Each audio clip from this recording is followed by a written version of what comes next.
સુરતમાં diamond bourse અને એરપોર્ટના નવા ટર્મિનલના લોકાર્પણને લઈને વડાપ્રધાન નરેન્દ્ર મોદી 17મી આવી રહ્યા છે, ત્યારે તેમની સુરક્ષા વ્યવસ્થામાં કોઈ કચાશ ન રહી જાય તે માટે પોલીસ દ્વારા પ્રધાનમંત્રીની સુરક્ષામાં 3000 પોલીસ કર્મચારીઓ, 1800 હોમગાર્ડ, 550 ટીઆરબી જવાનો તૈનાત રહેશે।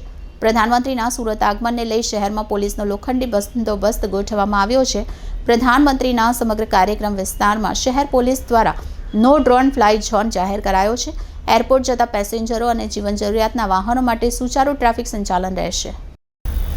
સુરતમાં ડાયમંડ બોર્સ અને એરપોર્ટના નવા ટર્મિનલના લોકાર્પણને લઈને વડાપ્રધાન નરેન્દ્ર મોદી 17મી આવી રહ્યા છે, ત્યારે તેમની સુરક્ષા વ્યવસ્થામાં કોઈ કચાશ ન રહી જાય તે માટે પોલીસ દ્વારા પ્રધાનમંત્રીની સુરક્ષામાં 3000 પોલીસ કર્મચારીઓ, 1800 હોમગાર્ડ, 550 ટીઆરબી જવાનો તૈનાત રહેશે। પ્રધાનમંત્રીના સુરત આગમનને લઈ શહેરમાં પોલીસનો લોખંડી બંદોબસ્ત ગોઠવવામાં આવ્યો છે। પ્રધાનમંત્રીના સમગ્ર કાર્યક્રમ વિસ્તારમાં શહેર પોલીસ દ્વારા નો ડ્રોન ફ્લાય ઝોન જાહેર કરાયો છે। એરપોર્ટ જતા પેસેન્જરો અને જીવન જરૂરિયાતના વાહનો માટે સુચારુ ટ્રાફિક સંચાલન રહેશે।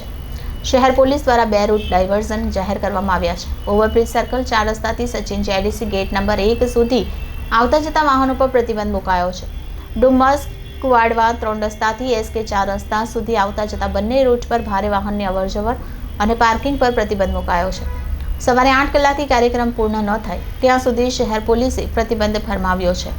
શહેર પોલીસ દ્વારા વૈકલ્પિક રૂટ જાહેર કરાયા છે। સુરત શહેર બહારથી આવતા અને હજીરા તરફ જતા ભારે વાહનો પલસાણા, કડોદરા, કામરેજ, કીમ ચોકડીથી ડાબે ટર્ન લઈ સાયણ, વેલંજા, સાયણ ચેકપોસ્ટ, ઓએનજીસી 4 રસ્તાથી હજીરા તરફ જઈ શકશે।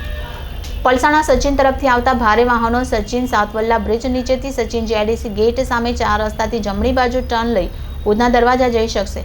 ઉધના દરવાજાથી ડાબી ટર્ન લઈ ring road, Athwa gate, Gujarat gas સર્કલથી ડાબી ટર્ન લઈ પાલપાટિયા, ઓએનજીસી 4 રસ્તાથી હજીરા તરફ જઈ શકશે।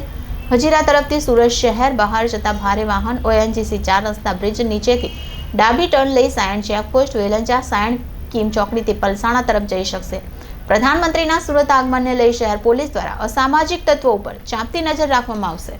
ભારતના માનનીય વડાપ્રધાન શ્રી તારીખ 17/12/23ના રોજ સુરત ખાતે ટર્મિનલ બિલ્ડિંગ સુરત એરપોર્ટ અને સુરત ડાયમંડ બુર્સ ખાતે ઉદ્ઘાટનના કાર્યક્રમમાં પધારનાર છે। જે સંબંધે સદર કાર્યક્રમ દરમિયાન પોલીસ બંદોબસ્ત ટોટલ 3000 પોલીસ કર્મચારીઓ, 1800 જેટલા હોમગાર્ડ્સ, 550 જેટલા ટીઆરબી જવાનો તથા અધિકારીઓનો સમાવેશ કરવામાં આવેલ છે। આ દરમિયાન કોમ્બિંગ નાઇટ કરી અસામાજિક તત્વો ઉપર સતત ચાંપતી નજર રાખવામાં આવેલ છે। માન્ય વડાપ્રધાનશ્રીના બંદોબસ્ત દરમિયાન સમગ્ર કાર્યક્રમ વિસ્તારમાં નો ડ્રોન ફ્લાય જાહેરનામું બહાર પાડવામાં આવેલ છે।